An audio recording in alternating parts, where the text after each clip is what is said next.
How's it going, guys? My name is Jakefog and welcome back to episode number 32 of my Football Manager 2020 journey, here today with Leeds United, and today's episode has the potential to be a massive one. It has the potential to be, I'd say, a series-changing episode, to be honest, because if we can win both of our two games today, which are West Brom away up first, I believe, and then Burnley at home second up, two games that we should really be winning.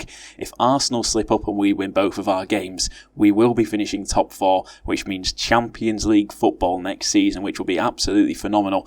Obviously, if we just have a quick look at the schedule here, we do actually have the Europa League final. If you did miss the last episode, or the last two episodes, we beat Monaco 4-0 in the first leg and then 1-0 in the second leg to get us to that Europa League final. Obviously, we win that and we do go straight into the Champions League next season, I believe. So yeah, it's not too big of a deal if we don't finish in the top four, because we do have a second chance at qualifying for the Champions League. But obviously I would like to do it via the league. In terms of the fixtures that Arsenal have, let's just have a little look here. They've got Leicester away. Leicester currently in 14th. That is a game that they should be winning. But then to finish off the season, they've got Manchester City at home. So it'll be all eyes on the Etihad during that game, assuming that we can win our first game in this episode. Hopefully we can. It should be relatively straightforward. But anyway, enough talking out of the way.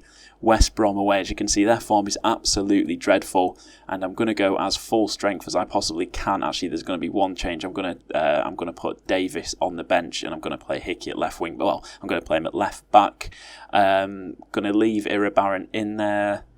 Mikic, Saka, yeah, I'm happy with this lineup. The only thing I'm going to change, I'm going to bring in Ampadu ahead of Noah Kenny. But apart from that, so we've got Pavlenka in goal, Ampadu and Sistana at the back with Phillips just in front, Hickey left wing back, well, left back in game, Emerson right wing back, Iribarren and Bogus in the middle, Saka on the left, Mikic on the right, Montagno up top, and I'm actually going to change that. I'm going to get Galeno on the right. He's been an absolute superstar for me this season.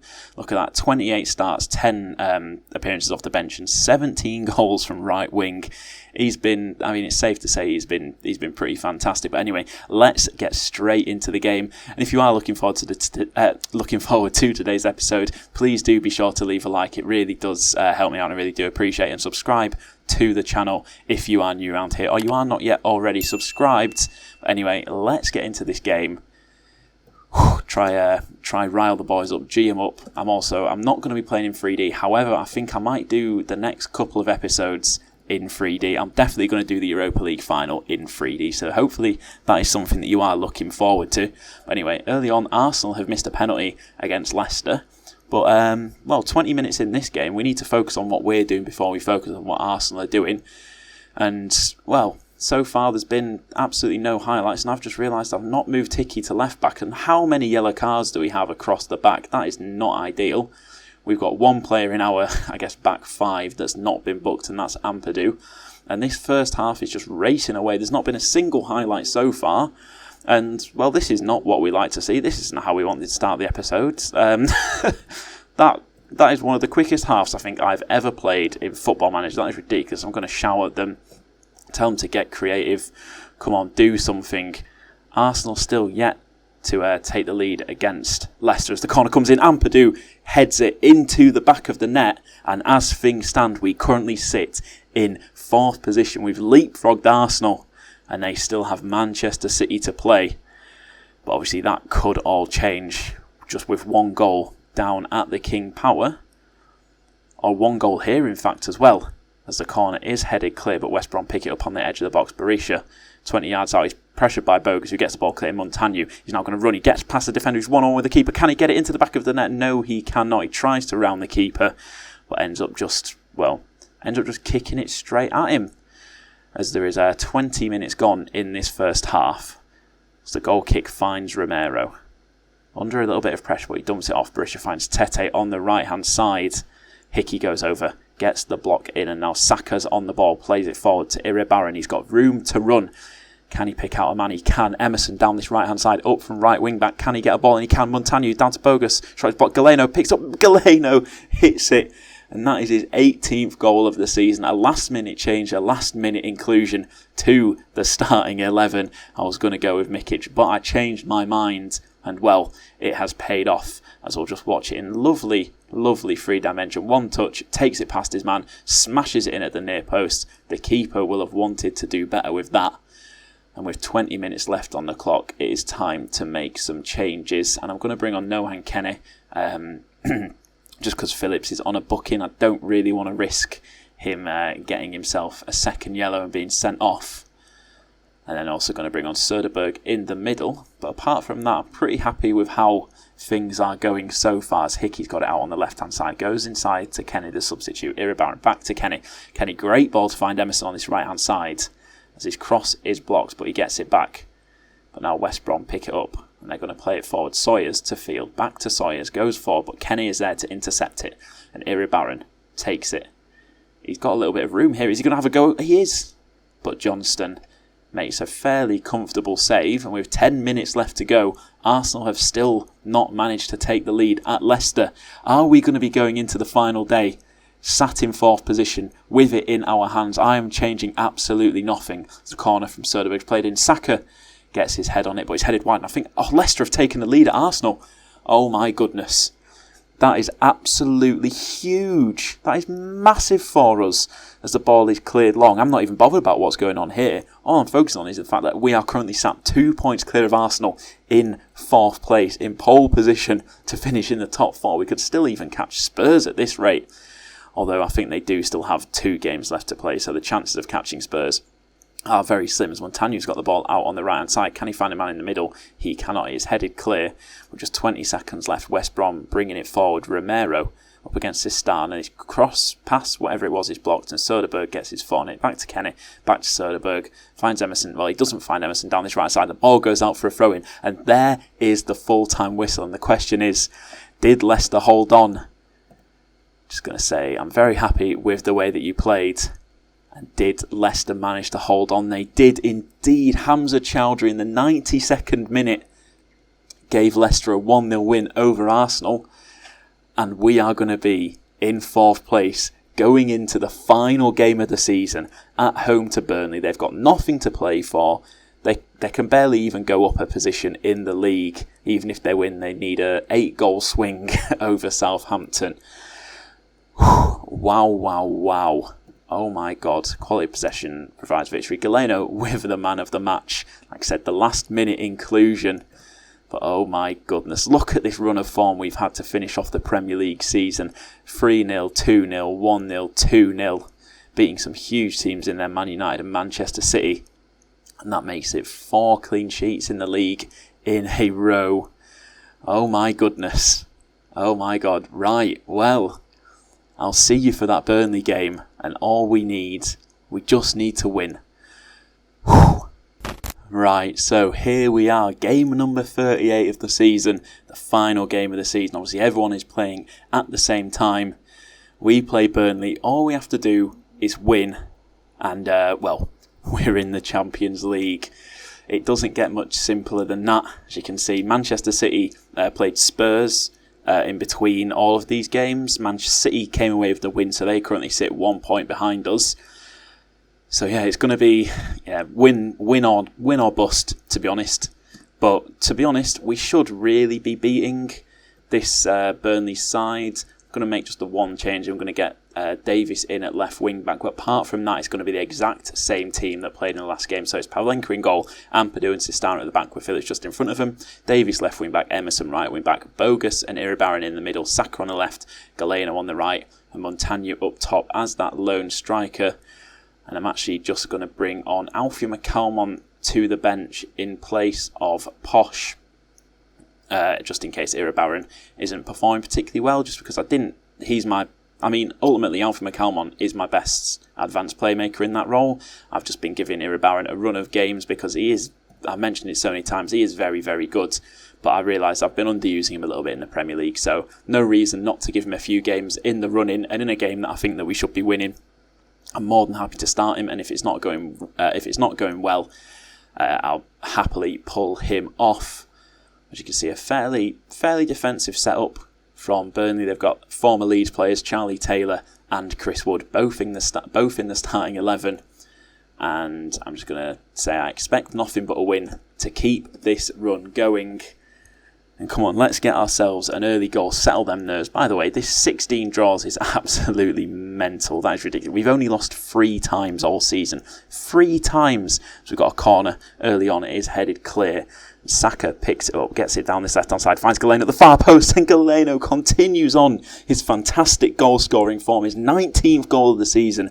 We pointed it out at the start of the episode how good he's been in front of goal, and he's just proved it with 2 goals already in this episode, the final 2 games of the league. A great ball to the far post from Saka, and Galeno heads home. Saka, after an absolutely dreadful start to the season, he's putting up a little bit of numbers now. He's still not got a very good record for me this season, and we actually are currently sat in 3rd place because we haven't leapfrogged Tottenham. Obviously, it is still early days and they could easily get a goal back, but we need to defend now. Dembele strikes. Great save by Pavlenka to tip it behind for a Burnley corner, which Dwight McNeil is going to take. It's played in, it's gone over everyone, and Chris Wood gets to it outside the box, plays it back across to Dwight McNeil. Can he get a shot off? He's well marked by Bogus, and Bogus trips him and picks up a stupid yellow card halfway through this first half. That's not what we like to see. As the free kick is going to come in, just defend it, Leeds. It's headed clear by Davis, and that is going to be the end of that highlight. Past the halfway mark in this first half, and so far, so good. Another goal just to settle those nerves. Even more will be more than welcome. And Davis coming down this left-hand side, turns back and finds Saka behind him. The ball is played in, but he's headed clear by Dembele. And McNeil picks it up, goes back to Taylor, to Cork, back to Taylor. Can we nick it off them and potentially create ourselves an opportunity? Ben Mee nicked off by Montagno, and what a finish, Montagno into the bottom corner. The keeper would have thought that he was going to go across him, but he just opens his body up by the looks of things and just slots it in at that near post. And that's what we love to see. Montagno in that pressing forward role puts the pressure on me. And yeah, he does not expect it, and that's a great finish. Montagno, like I said, just opens his body up. Keeper's going to be expecting that at the far post and just slots it in at that near post. And we are 2-0 up. What are the results going around us? Spurs are currently winning away at Sheffield United, and Arsenal have just taken a lead against Manchester City. However, I think if Arsenal win and we draw because of our goal difference, we do still finish above them. I think they're on about a 22 goal difference before this game, and we were on something like 36, so unless they can beat City 14-0, which is, well, dare I say it, highly unlikely, we would finish above them in goal difference. But Burnley coming forward now, and Chris Wood finds the back of the net right before the half-time mark. And that's not really what we wanted. That ends our run of, I think, 4 clean sheets in the league in a row. That run is over, and it's a fairly soft goal to concede. Wood just finds himself in a little bit of space, escapes his marker, and finishes it at the near post. As Arsenal have gone 2-0 up against Manchester City. I'm going to say I'm far from pleased with what I just saw from this team. I'm not really that far from pleased. I'm just not happy that we conceded right before half-time, as we do have a corner. Montagno gets his head on it, and it's tipped onto the crossbar by Nick Pope in the Burnley goal. So we're getting towards the hour mark now, and it's probably time that we start thinking about a couple of changes. And Bogus isn't having the best game of his life. He's on a booking, so let's get Söderberg on for the last 25 minutes of this game, as there is actually a highlight going on. As Phillips picks up the ball, finds Galeno on the right-hand side. He's got Emerson with him if you can pick him out. He's a bit slow, but he does find Emerson, who I think was offside anyway. And that is, that's disappointing to say the least.